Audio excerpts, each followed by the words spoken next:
ത്രിയേക ദൈവനാമത്തിന് മഹത്വമുണ്ടായിരിക്കട്ടെ. വചനപുലരിയിലേക്ക് ഏവർക്കും സ്വാഗതം. ജ്ഞാനത്തിൻ്റെ പുസ്തകം 9-ാം അധ്യായം 10-ാമത്തെ വാക്യം. വിശുദ്ധ സ്വർഗത്തിൽ നിന്ന്, അങ്ങയുടെ മഹത്വത്തിൻ്റെ സിംഹാസനത്തിൽ നിന്ന് ജ്ഞാനത്തെ അയച്ചു തരണമേ. അവൾ എന്നോടൊത്ത് വസിക്കുകയും അധ്വാനിക്കുകയും ചെയ്യട്ടെ. അങ്ങനെ അങ്ങയുടെ ഹിതം ഞാൻ മനസ്സിലാക്കട്ടെ. ഒരു മനുഷ്യൻ്റെ ജീവിതത്തിലെ ഏറ്റവും മർമ്മപ്രധാനമായ കാര്യം ദൈവഹിതം തിരിച്ചറിയാൻ സാധിക്കുക എന്നുള്ളതാണ്.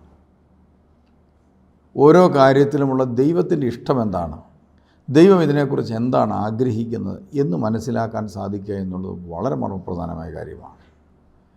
ഇത് പലപ്പോഴും മനുഷ്യർക്ക് സാധിക്കാതെ പോകുന്നു എന്നുള്ളത് ഒരു പ്രധാന ഘടകമാണ്. ഇതെങ്ങനെയാണ് ഇത് സാധിക്കുന്നത്? ഇത് സാധിക്കണമെങ്കിൽ ദൈവിക ജ്ഞാനം ഒരു വ്യക്തിക്ക് ഉണ്ടാകണം.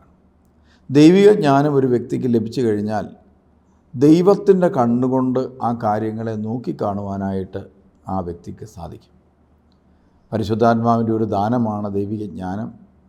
എങ്കിലും നമ്മൾ ദൈവിക ജ്ഞാനത്തിന് വേണ്ടി പ്രാർത്ഥിക്കുക മാത്രമല്ല, നമ്മുടെ കുഞ്ഞുങ്ങൾക്ക് ദൈവിക ജ്ഞാനം കിട്ടാൻ വേണ്ടി പ്രാർത്ഥിക്കണം. അപ്പോൾ അവർക്ക് ദൈവത്തിൻ്റെ കണ്ണുകൾ കൊണ്ട് ഈ കാര്യങ്ങളെയൊക്കെ നോക്കിക്കാണുവാനായിട്ടുള്ള കൃപ കിട്ടും. നമ്മൾ പലപ്പോഴും കാണുന്നത് നമ്മുടെ ഭാഗം മാത്രമാണെങ്കിൽ ദൈവിക ജ്ഞാനം കൊണ്ട് നോക്കുമ്പോൾ അതിൻ്റെ മറുപുറവും കൂടി കാണുവാൻ നമുക്ക് കൃപ ലഭിക്കും. അതുകൊണ്ട് കൂടുതൽ ദൈവിക ജ്ഞാനത്തിനായിട്ട് പ്രാർത്ഥിച്ചുകൊണ്ട് ദൈവത്തിൻ്റെ മനസ്സിനൊത്ത വിധം ജീവിക്കുവാൻ ദൈവം സഹായിക്കട്ടെ എന്ന് പ്രാർത്ഥിക്കുന്നു. ദൈവനാമത്തിന് മഹത്വം ഉണ്ടായിരിക്കട്ടെ.